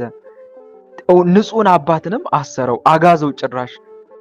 እና እህት ወንድሞች ከዚህ የምንማረው ነገር ምንድነው ከተባለ አንደኛ ለዲያብሎስ ፈንታ ልንሰጠው አይገባም። ምግብ የምትወድ ከሆንክ በጾም ሰዓት ማለት ነው፣ ምግብ አጥብቀ የምትወድ ከሆንክ በቃ በምግብ ነው የሚፈትንህ። ምግብ አጥብቀ የምትወድ ስላችሁ ለምሳሌ አብዝቶ መብላት፣ አብዝቶ መጠጣት፣ ለምግብ ጥልቅ ፍቅር ካለን በዛ ይፈትነናል ማለት ነው። ጾሙን አያጾመንም፣ ጾም ያሽረናል በመሃል ድንገት። ወይም ደግሞ ለጾም አቃቄር እያወጣን ጾምን እንድናጣጥል እንድንተው ያደርገናል ማለት ነው። ለምሳሌ ላለመስገድ ፍላጎት ካለን የሆነ ፍላጎት እኮ ያያል ዲያብሎስ። የመስገድ ጥልቅ ፍቅር ካለ እንዳሰግድ አይደለም ይዋጋክ። ግን ትንሽ ላለመስገድ በቃ ቅር የሚል እያለም ከሆነ ያችን ተጠቅሞ እንዳትሰግድ የስግደትን አፒታይትን ዜሮ ያደርግላል፣ ይዘጋል ማለት ነው። የጾም ፍቅር ካለ የጾም ፍቅር ሊቋቋም ስለማይችል በጾም ብዙም አይጫጫንም። የሆነ ሪዝን ይፈልጋል ዲያብሎስ። ክፍተት የሚባል ነገር አለ ወንድሞች፣ ክፍተት። ነፃ ፈቃድን ይጠቀማል። እስቲ የሆነ ልብህ ምሉ ላይ ነው የሚያዘነብለው የሚለውን ያያል። ልብህ እዛ ነገር ላይ ያዘነብላል፣ በቃ በዛ ነው የሚመጣብህ። በደንብ ተረድታችሁኛል? ግን ወንድሞች እያልኩት ያለው ነገር ግልጽ ነው? የሆነ ምሳሌ አግኝቼ ባብራራላችሁ ደስ ይለኝ ነበር። እና የሆነ እንትን ይፈልጋል ዲያብሎስ። የሆነ ፍላጎታችን ምን ላይ ነው የሚያዘነብለው? ምን ላይ ነው የምታዘነብለው እቺ ልጅ? እሱን ያይና በዛ መንገድ ይፈትናል ማለት ነው። እና ለዲያብሎስ ፈንታ አትስጡት የተባለው ከዛ አንፃር ነው። ይሄ ንጉሱም ታላቅየው ልጅም የስልጣን ጥማት ስላለው ነው በዛ መንገድ የመጣበት። ደስ አለው፣ ለመመርመር ሁሉ አልፈለገም። መጽሐፍ ቅዱስ እንደዚህ ይላል፣ ምኞት ጸንሳ ኃጢአትን ትወልዳለች፣ ኃጢአትም ካደገች በኋላ ሞትን ትወልዳለች ይላል። ምኞት ጸንሳ ኃጢአትን ትወልዳለች። መጀመሪያ ምኞትን ያያል ለማለት ፈልጌ ነው አሁን አመጣሁት። መጀመሪያ ምኞትን ያያል፣ ፍላጎትን ያጠናል። ከዛ በኋላ ፍላጎትን ተንተርሶ ይፈትናል ማለት ነው። መጽሐፍ ቅዱስ አሁንም የያዕቆብ መልእክት ምዕራፍ 1 ቁጥር 13 ላይ እንደዚህ የሚል ቃል አለ፣ ማንም ሲፈተን በእግዚአብሔር እፈተናለሁ አይበል፣ እግዚአብሔር በክፉ አይፈትንምና፣ ነገር ግን እያንዳንዱ በራሱ ሐሳብና ምኞት ሲሳብና ሲታለል ይፈተናል ይላል። በምኑ ሲሳብ? እስቲ ንገሩኝ። በምኑ ሲሳብ አለ? በትክክል በራሱ ሐሳብና ምኞት ሲሳብና ሲታለል ይፈተናል። ዲያብሎስ ያጭበረብራል። ያንተን ምኞትን ያያል፣ ያጠናል። ለምሳሌ በሆነ ሰው ላይ ቂም አለክ እንበል፣ ወይም ደግሞ ለዛ ሰው ጥሩ አመለካከት የለህም እንበል። ጥሩ አመለካከት እንደሌለ ያያል ዲያብሎስ። ያይና ከፈለገ መተት እንደላከባ አስመስሎ ሊያሳስበም ይችላል እኮ። ልኮባል ብሎ ሊያወራም ይችላል። ምክንያቱም የሆነ በቃ 80% ሰጥተዋል፣ አምነለታል። ያ ሰውዬ ክፉ ነው፣ ለኔ ክፉ አድርግብኛል ብለህ ደምድመለታል። እሱን በምቀኝነት ነው የምትመለከተው። በክፋት አይን እየተመለከትከው ስለሆነ ዲያብሎስ ያንን አንተ ያደረከውን ወይም ደግሞ የሳልከውን ክፋት አጉልቶ ያሳያል ማለት ነው። አሁን ብዙ ሰዎች ባይገርማችሁ እንደዚህ አይነት ሐሳብ ውስጥ ገብተዋል። ታዲያ የእነሱን ምኞትና ሐሳብ እየተከተለ እገሌት መንፈስ ልካብሻለች፣ እገሌት መንፈስ ልኮባል እያለ ያሳምነዋል ማለት ነው። እንዲህ አይነት ጥል ውስጥ እኮ ያሉ ሰዎች አሉ ባይገርማችሁ። አብራ እየጸለየች አብረው እየጸለየ ግን መተት ልኮብኛል ብሎ የሚደመድሙ ሰዎች እኮ አሉ። መጀመሪያ እንዲህ አይነት ሐሳብ ዲያብሎስ እንዲያወራክ እድሉን የሰጠኸው አንተ ነህ ማለት ነው መጀመሪያ። ምክንያቱም ለዛ ሰው ጥሩ አመለካከት አልነበረክም። መጀመሪያውንም ጥሩ አመለካከት አለመኖሩን ተጠቅሞ ያጎላልሃል። ምን ችግር አለ? በአጭሩ እሳት ላይ ምን እንደመጨመር ነው። እስቲ ጨምሩልኝ። እሳት ላይ ምን እንደማለት ነው? ቤንዚን ወይም ጋዝ። ትክክል፣ ቤንዚን እንደመጨመር ነው ማለት ነው።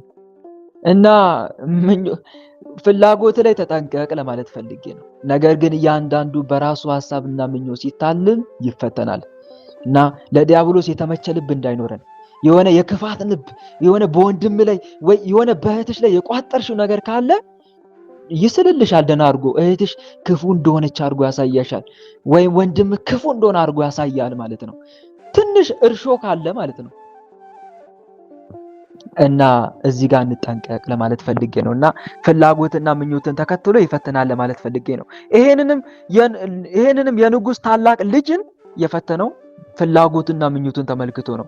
ታዲያ ድሮም የንጉሱ ታላቅየው ልጅ ንግስና ስለነበረ ፍላጎቱ በዚህ ፈተነው መጣና፣ ፍላጎቱ ንግስና ነበረ። ደስ አለው፣ አልመረመረም እኮ አያችሁ። ምክንያቱም ለስልጣን ካለው ጥማት የተነሳ ነገሩ እውነት ይሆንን ብሎ የመመርመር እድል እንኳን ለማሰብ ፈቃደኛ አይደለም፣ ፈቃደኛ አላደረገውም። ወዲያው በቃ ከንጉሱ ጋር ጦርነት ገጠመ። እህት ወንድሞች፣ መጽሐፍ እንዲህ ይላል፣ ሐሰተኛ ወሬ አትቀበል ይላል። ሐሰተኛ ወሬ አትቀበል። ኦሪት ዘጸአት ምዕራፍ 23 ቁጥር 1 ላይ ምዕራፍ 23 ቁጥር 1 ሐሰተኛ ወሬ አትቀበል። አጣራ ነው እኮ ወሬ ለመቀበል አትቸኩል። ነገሩን ሁሉ አጣራ፣ እስከ ጥግ ድረስ ሂድበት እኮ ነው። የነገረን ነገር ሁሉ እውነት ነው ብለህ አትቀበል ነው። በኋላ ጸጸት ነው የምታተርፈው። እና ይሄንን ነው የምንማረው። ይሄ ሰውም አልመረመረም፣ በቃ ወዲያው አምኖ ተቀበለ። ጦርነት ገጠመ። እና እህቶቼ ወንድሞቼ፣ ምንም ነገር ከመቀበላችን በፊት፣ ምንም ነገር በህይወታችን ከማስተናገዳችን በፊት እስከ ጥግ ማጣራት አለብን። እንደው ብንችል ፈጣሪያችን እየጠየቅን እግዚአብሔር አምላክን እየተማጸንን ማለት ነው። በሱባኤ እየገባን ይሄን ልናደርግ ይገባል። እና ይሄ ታላቅየው ልጅ ይሄን ነበር ያደረገው። ወደ ውሳኔ ገባ። በግፍ ወንድምየውን በጦርነት ገጠመ። በግፍ ሊቀ ጳጳሱን አሳሰረው፣ አጋዘው። ተመልከቱ። ከዛ በኋላ ሚናስና ፊቅጦር እንግዲህ የልባቸውን መሻት አገኙ። የልባቸውን መሻት አግኝተው በቃ ተደላለው መኖር ጀመሩ። ከጊዜ በኋላ ግን በማዕከላቸው ስምምነት ጠፋ። እርስ በርስ መጣላት፣ መከራከር ጀመሩ። በነገራችን ላይ ወንድሞች፣ የክፎች ስምምነት ለጊዜው እኮ ነው። ዲያብሎስ ክፎችን የሚያስማማቸው ለጊዜው ነው። እስከ መጨረሻው አያዛልቃቸውም። በሰጣቸው ነገር መልሶ ይቀናባቸዋል። ባይገርማቸው ዲያብሎስ ማለት በሰጣ ነገር መልሶ የሚቀናብ ነው። ለምሳሌ ሀብት ይሰጥና ማለት ነው። በሀብት ደግሞ መልሶ ይቀናና ድሃ ያደርጋል ተመልሶ። እስቲ እዩት ወንድሞች፣ ሀብት ለማግኘት ብለው መንፈስን የሚዋሩ ሰዎች አሉ። የሆነ ጊዜ ያጡ የነጡ ድሆች ሆነው ይቀመጣሉ። በተለይ የቁራኛ መንፈስ የሚዋሩ ሰዎች አሉ። የቁራኛ መንፈስ ለሀብት ብለው የሚዋረሱ ማለት ነው። እና የቁራኛ መንፈስ ተዋርሰው የሚያዋርሱ ሰዎች በነገራችን ላይ መንፈሱ ሚስጥራቸውን እንዳወጣ፣ ሌላውን እንዳያጠቃ ሰው በር ላይ ሄዶ ይንከባለላሉ። ሰው በር ላይ ወይም ደግሞ መስቀለኛ መንገድ ላይ ሄዶ ይንከባለላሉ። ሚስጥራቸው እንዳወጣ። ቁራኛ መንፈስ ሲላክ ሚስጥር አወጣም። ብዙውን ጊዜ ጸጥ ይላል፣ ያደፍጣል። በተለይ በሰው ደም የተመተተ ከሆነ አይጋለጥም። ጸጥ፣ ጸበል ስትጠመቅም ጸጥ አድፍቶ ቁጭ ይላል። የቁራኛ መንፈስ ማለት ነው። እና ይሄ መንፈስ የሚዋርሱ ሰዎች፣ ሆን ብለው የሚዋርሱ ሰዎች አሉ፣ ለሀብት ብለው ማለት ነው። ታዲያ ህይወታቸው ግራ የሚያጋባ ነው። ህይወታቸው ግራ የሚያጋባ ነው። በአንድ ወቅት እጅግ በጣም ሀብታም የሆኑና በሌላ ጊዜ ደግሞ ወደ ሀብት በወጡበት ፍጥነት ባዶ እጃቸውን ቀርተው የሚማቅቁት ድሆች ነው የሚሆኑት። ወይም ደግሞ በማጣትና በማግኘት መሃል ላይ ሆነው ህይወታቸውን ይገፋሉ። አንዳንዶች ለመንፈሱ በግብር መልክ ሰው አርደው ደሙን ይገብሩለታል። ለዚህም ግብር እንጀራ ለመፈለግ የሚንከራተተውን መንገደኛ፣ ጠያቂና ፈላጊ የሌለውን ዜጋ፣ ወይም ደግሞ ህፃናቱንና ሰራተኛውን ከመንገድና ከመንደር ላይ ጣልፈው በመውሰድ አርደው መስዋዕት ያደርጉለታል። በዚህም ታዲያ የሰው ደም ተገብሮለት የተቆራኘው ቁራኛ መንፈስ መተተኛውንም አስመታቹንም የተመተተበትንም ግለሰብ ይዞ የማይለቅ ሆኖ ከዘር ወደ ዘር እየተላለፈ ትውልዱን ይፋለማል። በጊዜ ካልነቁበት ደግሞ ህይወታቸውን አጎሳቁሎ ለሞትም እስከ መዳረግ ድረስ ይደርሳል። ይሄ ቁራኛ መንፈስ የሚባለው እና ምን ለማለት ፈልጌ ነው ያመጣሁላችሁ፣ ዲያብሎስ ሀብታም ቢያደርግ ለጊዜው ነው። በአንድ ወቅት ሀብታም ብትሆን ወደ ሀብት በወጣህበት ፍጥነት የምትማቅቅ፣ ታች ወርደ የምትማቅቅ ድሃ ያደርጋል። ለእውቀት ብለውም ልክ እንደዚህ መንፈስ የሚዋሩ ሰዎች እንዲህ አይነት ጸባይ አለባቸው። በነገራችን ላይ ለጊዜው ብዙ ዓመት የሚፈጀውን ትምህርት በአጭር ጊዜ ውስጥ ተምረው ያጠናቅቁታል። በአጭር ጊዜ ውስጥ 3-4 ዓመት የሚፈጀውን ትምህርት በ3 እና በ4 ወር ይጨርሱታል። በ6 ወር በ5 ወር ያጠናቅቁታል ያንን ትምህርት። ታዲያ ከጊዜ በኋላ ግን መንፈሱ በሰጣቸው ዕውቀት ይቀናባቸዋል። በሰጣቸው ዕውቀት መልሶ ሲቀናባቸው የያዙትን ሁሉ ዕውቀት ረስተውና ዘንግተው አላዋቂዎች ሆነው ይቀራሉ። ደግሞ እኮ የሚገርማችሁ በያዙት ዕውቀት ትውልዱን የሚጠቅም ሳይሆን ትውልዱን የሚያጠፋ ውጤት ነው የሚያስገኙት። በነገሮች ሁሉ ተጠራጣሪ ያደርጋቸዋል። ይጠራጠራሉ በገጠማቸው ነገር ሁሉ። በራሳቸው ዕውቀት ትምክትና እልህ ውስጥ ገብተው ይኮፈሳሉ ሌሎችን እየናቁ። ሁሌም ደግሞ አቋራጭ መንገድ ተጠቅመው ህልማቸውን ለማሳካት ደፋ ቀና ይላሉ። ይሄ ለዕውቀት ብሎ ሲዋረሱት ነው። ሌላም ለግርማ ሞገስ ብለው ደግሞ ሊዋረሱት ይችላሉ ዲያብሎስን። ለግርማ ሞገስ ብለው በሰው ዘንድ ለመከበርና ለመፈራት ብለው ወይም ደግሞ ጠላቴ ብለው ያሰቡትን ሰው ለመቋቋም ብለው ያንን መንፈስ ይዋረሱታል። ለመድፈነ ጸር የሚባል መንፈስ ለመድፈነ ጸር ብለው ይዋረሱትና ማለት ነው። ከዛ ጠላቴ ካሉት ጋር በሚታገሉበት ጊዜ መንፈሱ በፍጥነት ከነሱ ተነስቶ ተቃራኒው ጎራ ላይ ያርፋል። ተቃራኒው ጎራ ላይ አርፎ አዚም ሆኖ ይደብተዋል። ከዛ አፍዝዞ አደንግዞ ከእግራቸው ስር ይጥልላቸዋል። ከዛ እነኛ ሰዎች ጀግና ይባላሉ። ማን ነው ይሄንን ጉልቤ የሚያሸንፈው ይባላሉ። በሰፈር አምባገነን ሆኖ ይታያሉ። ጉልበተኛ እኮ ነው ይባላል። ግን ይሄ ለመድፈነ ጸር ተብለው የሚዋረሱት መንፈስ አለ። ታዲያ ያ መንፈስ ከጊዜ በኋላ ስም ሲሰጣቸው እነኚህ ሰዎች በቃ ጉልበተኛ፣ ኃይለኛ፣ ጀግና ተብለው በቃ በሰፈሩ ሁሉ ሲፈሩ ይሄ መንፈስ እየቆየ ይቀናባቸዋል። ሲቀናባቸው ያዋረዳቸዋል። አንድ ቀን ወይ ለጠላታቸው አሳልፎ ይሰጣቸዋል። በተለይ ጫካና ዱር አስገብቶ አሸፍቶ በአውሬም ያስበላቸዋል። እንዲህ አይነት ነገር ያመጣል። እና ምን ለማለት ፈልጌ መሰላችሁ? በዲያብሎስ የሚገኘው ስኬት ጊዜያዊ ነው። በኋላ ግን ቆይቶ ሰላም ያሳጣል። የሆነ ከእግዚአብሔር የምታገኘው ነገር ነው የሚጸናው። ልክ ለትዳር ብለው እኮ ሰው መንፈስ የሚዋሩ ሰዎች አሉ። ለትዳር ብለው በአጋንንት ሴራና ተንኮል እኮ ትዳር የሚመሰረቱ ብዙዎች አሉ። አዎ መስተፋቅር መንፈስ ልከው እንድትወደኝ አርጋት፣ በቃ ቀን ከሌሊት በፍቅሬ እንድታብድ አርጋት ብለው እኮ ይልካሉ ወንዶች። ወንዱ ወደ ሴቷ ይልካል። ከዛ እሷ መከራውን ነው የምታየው። በቃ ስትተኛም እሱ ነው የሚታያት፣ ስትነሳም እሱ ነው የሚታያት፣ ስትበላ ስትጠጣ ሌሊት እየመጣ ይገናኛታል። መከራዋን ነው የምታየው ማለት ነው። በቃ ባጭሩ 10 ጊዜ ፎቶ እሷ ጋር ካለ በቃ ፎቶውን ነው 10 ጊዜ የምታየው ማለት ነው። እንዲህ አይነት የሰቀቀን ህይወት ውስጥ ትመራለች ማለት ነው። እንድትወደኝ አርጋት ይላል። ከዛ በኋላ በቃ ለጊዜው አጋንንቱ ሊያጋባ ይችላል። ሳትፈልግ የፍቅርና ስሜት ቀስቃሽ የወሲብ ቃላቶችን ሁሉ ታወራዋለች ከሱ ጋር። ጊዜም ሳይኖራት ለመገናኘት ቀጠሮ ትይዛለች። በመጨረሻ ግን እግሩ ስር እንድትወርቀው አድርጋታል። ታዲያ እንዲህ የሚያደርገው እሷ ማትጸልይ ከሆነ ነው፣ ማትሰግድ፣ መንፈሳዊ ህይወቷ ያልጠነከረ ከሆነ አጋንንቱ ይበረታባት። ማትሰግድ ከሆነ በተለይ በአምላኳ ፊት ማትንበረከክ ከሆነ እጅ ትሰጣለች መጨረሻ ላይ። እሱን አስባ እንደ አንዳንዶች እኮ አገር ቤት አላያችሁም? ወንድሞች ኢትዮጵያ ስትኖሩ አንዳንድ ሴቶች ወንዱ ቤት ገብተው አልወጣም የሚሉ ሰዎች አሉ የሉም? እስቲ አልገጠማችሁም እንዲህ አይነት ነገር ወይስ አልሰማችሁ? እቤቱ ሄዳ ውጭ ስትባል አልወጣም። ያ ማን ነው እንዲህ የሚያደርገው? ወዳ ነው? ያቺ ሴት ወዳ እኮ አይደለም። አደባባይ ላይ ያለምንም እፍረት ወጣ ባለ ነውረኝነት እኮ እንዲሳሳሙ እንዲተሻሹ የሚያደርገው ማን ይመስላችኋል?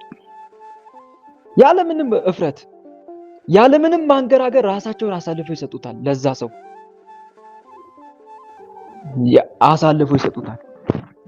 ሰው ጉድ እስኪላቸው ድረስ ያለበት ቦታ ድረስ አሳደው ይሄዳሉ ማለት ነው። ይሄ ማን ይመስላችኋል?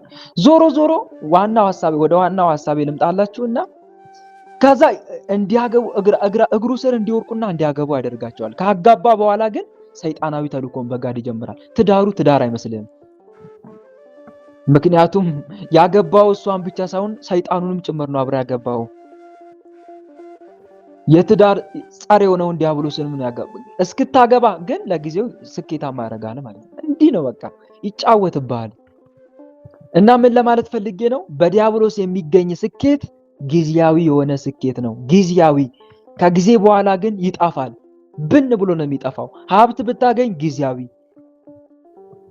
ትዳር ብታገኝ ትዳሩ ትዳር ሳይሆን ሲኦል፣ ምንም ሰላም የሚባል ነገር የለውም። እንደዚህ አይነት ነገር ነው የሚፈጠረው። ዕውቀት ብታገኝ ለጊዜው፣ ትንሽ ቆይታ ዕውቀትን ሁሉ ረስተ አላዋቂ ነው የምትሆነው። በቃ ትቀባጥራለህ፣ ነገር ሁሉ ይዘበራረቅብሃል። በቃ የሆነ አይምሮ የተነካ ነገር ሆነ ነው የምትቀረው። ትዘላብዳለህ። ዕውቀት የተጣመመ፣ አስተሳሰብ የተወላገደ ይሆናል። ጸባይ ሁሉ የተዘበራረቀ ነው የሚያደርግብህ። ታፈቅራለህ ስትባል ትጠላለህ፣ ጠላ ስትባል ደግሞ ታፈቅራለህ። ሁልጊዜ እቅድና ተግባርህ በሰው መካከል ሴራ መጠንሰስ ነው። እርስ በርስ የሚጋጩበትን መንገድ ማመቻቸት ነው የሚሆነው ስራክ። ይሄ ለዕውቀት በአብሾ የሚገባ መንፈስ አንዱ ይሄ ነው ጸባዩ ማለት ነው። እና እንዲህ አይነት ጸባይ ነው የሚኖራቸው። ታዲያ ለጊዜው ነው ስኬቱ ለማለት ፈልጌ ነው፣ በዲያብሎስ የሚገኝ ስኬት። እነኚህ ሰዎችም ተመልከቱ፣ ወደ ስንክሳሩ ወስዳችሁ ስኬታቸው በዲያብሎስ ነው። ከዛ ዲያብሎስ በሰጣቸው ታላቅነት ቀናባቸውና እርስ በርስ ማባላት ጀመረ። አያችሁ አይደል? ለክፉዎች ሰላም የላቸውም ያለው ቃል ትንቢተ ኢሳይያስ ምዕራፍ 57 ላይ ለክፉዎች ሰላም የላቸውም፣ ለጊዜው ነው። እና ይሄ ነው እንግዲህ። ከዛ በኋላ ተጨቃጨቁ። ፊቅጦር የሚባለው የመንበረ ጵጵስናው እንዳለ የቤተ ክህነቱን ወርቅ ሁሉ ዘርፎ ሄደና በከንቱ አጠፋው። ተመልከቱ፣ ለሀብት ብለው መንፈስ የሚዋረው ሰዎች አሉ እኮ በነገራችን ላይ። ታዲያ ያገኙት ሀብት ድንገተኛ ነው የሚሆነው። ድንገት ሀብታሞች እንደሆኑ ሁሉ ባዶ እጃቸውን ቀርተው ድንገት ድሆች ነው የሚሆኑት። ያገኙትንም ሀብት ደግሞ ለበጎ ነገር ሳይሆን ለክፋት ስራ ነው የሚያውሉት። ለክፋት ስራ በሰይጣን የተገኘ ሀብት፣ ሰርቀ ያመጣው ገንዘብ እመነኝ ወንድሜ አይጠቅምህም። የኃጢአተኞች ሰዎች ገንዘብ ከምድጃ እንደሚወጣ እሳት፣ ከምድጃ እንደሚወጣ ነፋስም እንደሚወስደው ጢስ ነው ይላል እኮ መጽሐፈ መቃብያን ሳልስ ምዕራፍ 5 ቁጥር 16 ላይ። እና ተመልከቱ፣ የዚህም ሰው ገንዘብ ፊቅጦር ገንዘቡን ዘርፎ ምንም ሳይጠቀምበት በከንቱ ነገር አባከነው፣ አጠፋው። ይሄ ነው የኃጢአተኞች ሰዎች ገንዘብ ከምድጃ እንደሚወጣ ንፋስም እንደሚወስደው እንደ ጢስ ነው የተባለው ቃል ይሄ ነው። ከዛ በኋላ እውነቱን ሰማ ይሄ ሊቀ ጳጳስ አባ ቆዝሞስ። ሚናስን በደብዳቤ ጽፎ አወገዘው። ንጉሱ ተረዳ፣ አዘነ። አያችሁ አሁን እውነትና ንጋት እያደረች ትጠራለች ይባላል። እውነት ወንድሞች ትዘገያለች እንጂ መገለጡ አይቀርም። እውነትን ደብቀ ልታኖረው አትችልም። ለጊዜው ነው፣ መጨረሻ ላይ ግን መጋለጡ አይቀርም። እና አስቡት፣ እውነቱ ተረዳ፣ በጣም አዘነ ንጉሱ። ወይኔ ለካ ያደረኩት ነገር ስህተት ነው አለ። ለካ የሐሰተኞችን ነገር ሰምቼ ነው፣ ከስልጣን ፍላጎት የተነሳ ይሄን አደረኩ፣ ሰይጣን በደካማ ጎን ያገኘኝ፣ ወይኔ ብሎ መጸጸት ጀመረ። እህት ወንድሞች፣ አብዛኛው ጊዜ ከውሳኔ በኋላ ጸጸት ይመጣል አይደል? ብዙ ጊዜ እንወስንና እንጸጸታለን። ለምን ይመስላችኋል? ከአብዛኛው ጊዜ ከውሳኔ በኋላ ጸጸት የሚመጣው ውሳኔያችን እውነታው ላይ ሳይሆን ፍላጎታችንና ስሜታችን ላይ ብቻ ስለተመሰረተ ነው። ፍላጎትና ስሜት ደግሞ ሁሌም ትክክል አይሆኑም። አንዳንድ ጊዜ የዲያብሎስ እቅዶችና መሸሸጊያዎች ይሆናሉ። መስፈርታችን ወንድሞች እውነታው ላይ ነው መሆን ያለበት። ሁሌ እውነትን ይዘህ ተጓዝ። ፍላጎትን ተንተርሰ የሆነ በቃ ማድረግ ስላለብህ ያንን ነገር ማድረግ ደስ ስለሚያሰኝ ሳይሆን ማድረግ ስላለብህ ብቻ ነው ያንን ነገር ማድረግ ያለብህ። ማድረግ ደስ ስለሚያሰኝ አይደለም። ለምሳሌ መጸለይ መስገድ ደስ ላያሰኝ ይችላል፣ ግን ማድረግ ያለብህ መጸለይ መስገድ ነው። በሰዓቱ ምናልባት ቲክቶክ ላይ መግባት ደስ ሊያሰኝ ይችላል። ፍላጎትን የምትከተል ከሆንክ ቲክቶክ ትገባለህ። እውነታውን የምትከተል ከሆንክ ደግሞ ጸሎትና ስግደት ላይ ነው የምትገባው። ትሰግዳለህ፣ ትጸልያለህ። ብዙዎቻችን ፍላጎታችን ነው የምንከተለው። ፍላጎትና ስሜት ደግሞ ሁሌም ትክክል አይደሉም። የዲያብሎስ እቅዶችና መሸሸጊያዎች ናቸው አብዛኛውን ጊዜ። ይሄ ንጉስም ፍላጎቱ ላይና ስሜቱ ላይ የተመሰረተ ውሳኔ ስለወሰነ ነው መጀመሪያ ወይኔ አለ። በቃ ሰይጣን ደካማ ጎኔን ተጠቅሞ እንዲያደረገኝ አለ። ከዛ በኋላ ሚናስን ገደለው፣ አንቆ ሚናስን ገደለው። ከዛ በኋላ እውነተኛውን ጳጳስ ሊያስመጣው ሲል እዛው በግዞት እንዳለ ሞቷል። በጣም ይሄ ደግሞ ጸጸት ያመጣል። በጣም ከባድ ጸጸት ነው። እህት ወንድሞች፣ በህይወተ ስጋ እያለ ሰው በድላችሁት ከሆነ ያንን ሰው ያ ሰው ካረፈ በጣም አስቸጋሪ ነው። ከሞተ በሞት ከተለየ የዘላለም ጸጸት ማለት ይሄ ነው እንግዲህ። እና ከዚህ የምንማረው ምን እንደሆነ ታውቃላችሁ? ሰው ላይ ግፍ አንስራ። እውነታውን ስንረዳ በጣም እንጸጸታለን። ወይኔ ለካ እንደዚህ ነው እንዴ ትላለህ። ወይኔ ለካ እንደዚህ ነው እንዴት ያለሽ ተመልሶ በመጣና የፈለገውን ነገር በካስኩት ያለሽ ተመልሶ በመጣ በካስኩት ተመልሳ መጣ በካስኳት ያለሽ ወይም ትላለህ። እና እህት ወንድሞች በህይወት ሳለን የተገፋን እንሁን እንጂ የምንገፋ እንሁን። በህይወት ሳለን እንገፋ እንጂ አንክፋ። በህይወት ሳለ የተገፋሁን ወንድሜ ግን ገፊ አትሁን እባክህ። ተላልፈ የምትሰጡን እንጂ አሳልፈ የምትሰጣት አሳልፈ ሰውን የምትሰጣቱን ጥሩ አይደለም። ትጸጸታለህ በኋላ የዘላለም ጸጸት ነው የሚያድርብህ። እና አንድ የምንማረው ይሄንን ነው። በዳይ አትሁን፣ ተበዳይ ሁን። ሁሌ ተበዳይ ሁን። ከበዳይ ይልቅ ተበዳይ መሆን ይሻላል። እና አንድ የምንማረው ትምህርት ይሄ ነው። አለበለዚያ ጸጸት ነው። እና ንጉሱ በጣም አዘነ። የበለጠ ሐዘን ተጨመረበት። ቆዝሞስ ሊቀ ጳጳሱ የግብጽ ቆዝሞስ በጣም አዘነ። እሱ የሾመው ጳጳስ በመሞቱ ለኢትዮጵያውያን ቅጣት እንዲሆን ሌላ ተጨማሪ ጳጳስ አልሾመላቸውም። በቃ ቀጣቸው። ተቀጣን። አያችሁ፣ እኛ ኢትዮጵያውያን እንደዚህ ተቀጥተናል። ለዘመናት ኢትዮጵያ የራሷን ጳጳስ አትሾምም ነበር። አሁን በአፄ ኃይለ ሥላሴ ጊዜ ነው የራሷን ጳጳስ መሾም የጀመረችው። ምክንያቱም ኢትዮጵያ ውስጥ ችግር አለ። በዘረኝነት፣ በጎሳ፣ በስልጣን ጥማት ይሄው እንደተባላን እኮ ነው ኢትዮጵያ ውስጥ። ይሄ ችግር አለቀቀንም አይደል? ለቆናል እንዴ? ወንድሞች እያየን አይደለ እንዴ? ለቆናል፣ አለቀቀንም አይደል? በዘረኝነት ይሄው እየተባላ ነው እኮ ነው። በዘረኝነት፣ በስልጣን ግማሹ ለስልጣን ሲል ይባላል። እንኳንም አልሾምንም። የእውነት ለበጎ እኮ ነው። ይሄው አሁን ራሱ ይሄው የራሷን ጳጳስ እንኳን ሾማ። አሁን ሰላም ነው እንዴ? በጵጵስናው ራሱ እርስ በርስ በዘረኝነት ውስጥ ተገብቶ የለ እንዴ? አስቡት። ሁሉም እያንዳንዱ ክልል የራሱን ጳጳስ እያቋቋመ እኮ ነው። ይሄንን ስለሚያውቅ እኮ ነው እግዚአብሔር አምላክ ይሄ ደካማ ጎናችን ስለሚያውቅ ለዘመናት የራሳችንን ጳጳስ እንዳንሾም ግን ከግብጽ ጳጳስ እየመጣ እንዲሾምልን ያደረገው። አንዳንድ ሰዎች ፍትሐ ነገሥቱ ላይ ግብጽ ስርዋጽ አስገብታለች እያሉ ያወራሉ። እንዴ ምንም ግብጽ ማደረገች አላደረገችም፣ ብቻ ነገሩ በማፈቃር ነው የሆነው። ንገሩኝ እስቲ፣ በማፈቃር ነው? በእግዚአብሔር ፈቃድ ነው እንዴ? የራሳችን ጳጳስ እኮ ከድሮም መሾም ብንጀምር ኖሮ እንዴ አስቡት እንዴ! ገና በትንሽ ብዙም ሳንቆይ በጵጵስናው ራሱ እንደዚህ ከተከፋፈልን እንዴ ከብዙ ጊዜ ጀምሮማ የራሳችን ጳጳስ ምንሾም ቢሆን ኖሮማ ተዋህዶ ሃይማኖታችን አጥፍተናታል ማለት ይቻላል እኮ። ጨርሰን አጥፍተናት ነበረ ማለት። በዘረኝነት ተባልተ ሁላችንም የየራሳችን ጳጳስ፣ ደቡቡም የራሱ የደቡቡ ጳጳስ አለው ማለት ነው። አማራውም የራሱ ጳጳስ፣ ትግሬውም የራሱ ጳጳስ፣ ኦሮሚያውም የራሱ ጳጳስ፣ ይቀጥላል ደግሞ ሌላውም ማለት ነው። የዘጠኝ ሲኖዶስ ይኖረን ነበር ማለት ነው ባጭሩ። 9 ሲኖዶስ ይገርማል ብቻ። እና ይሄንን ደካማ ጎናችን ያውቃል መድኃኒዓለም። ለራስ ዘመነ መሳፍንት እኮ የሚባል ዘመን እንዳንበረ እኮ ኢትዮጵያ ውስጥ ዘመነ መሳፍንት የሚባል በአፄ ቴዎድሮስ ጊዜ። ከዛ አፄ ቴዎድሮስ እነኚህ ዘመነ መሳፍንት በዛ ጊዜ በቃ ሌላ ቦታ እዛም እኔ ንጉስ ነኝ ብሎ የተነሳ መሪዎች ነበሩ። በቃ ኢትዮጵያን ተከፋፍሏት ነበረ በዘመነ መሳፍንት ጊዜ። አፄ ቴዎድሮስ ተነሳና እነኚህን አንድ ማድረግ ጀመረ። እየተዋጋ አንድ አደረገ። እሱ አልጨረሰውም ግን እሱ ሳይጨርስ ከሱ ተቀብሎ አጼ ዮሐንስ፣ ከአጼ ዮሐንስ ከዛ አጼ ሚኒሊክ፣ በአጼ ሚኒሊክ ተፈጸመ ማለት ነው።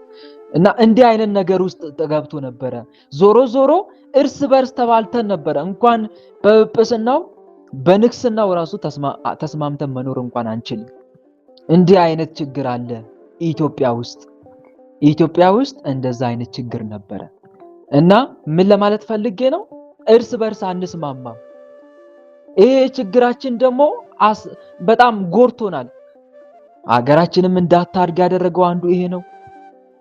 በቃ ሰላም እንዳይፈጠር እርስ በርስ ደግሞ እኮ የሚዋጋው እርስ በርስ የሚጣላው ክርስቲያኑ እኮ ነው። ክርስቲያን ከክርስቲያን ጋር እኮ ነው የሚዋጋው። እርስ በርስ ደም የሚፋሰሰው እኮ ክርስቲያን ከክርስቲያኑ ጋር። በዘረኝነት እኮ የሚባላው ክርስቲያኑ እኮ ነው። በጣም በሚያሳዝን ሁኔታ ማለት ነው።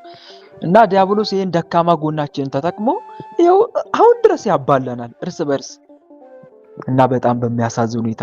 እና ዞሮ ዞሮ ምን ለማለት ፈልጌ ነው? ወደ ዋናው ሐሳቤ ስመጣ ዲያብሎስ ደካማ ጎናችን ተጠቅሞ ነው የሚዋጋን ለማለት ፈልጌ ነው። ከዛ ይኸውላችሁ ለ84 ዓመት ሙሉ ኢትዮጵያ ለጳጳስ ብቻዋን ኖረች። በቃ ለ84 ዓመት ሙሉ። ከ84 ዓመት በኋላ ነው አዲስ ጳጳስ ተሾሞላት ከግብጽ የመጣው ማለት ነው።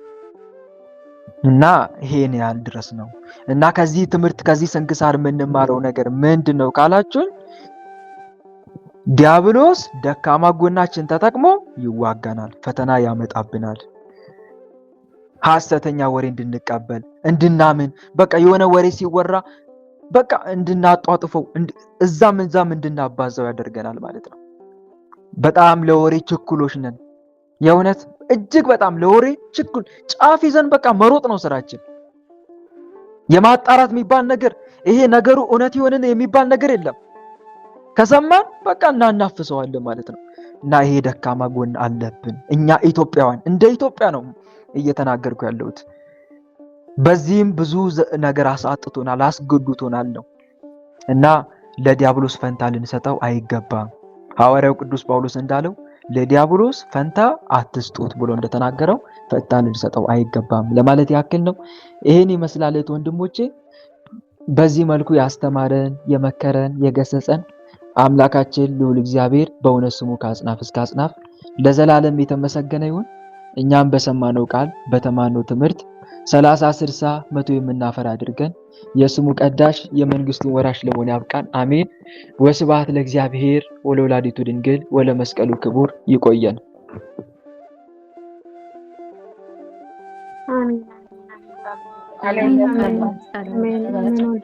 ጸጋውን ኃይሉን ሞገሱን ያልብስ። ያብዛልኝ አገልግሎት ዘመንን አብረ ዘሚያድግ ተስፋ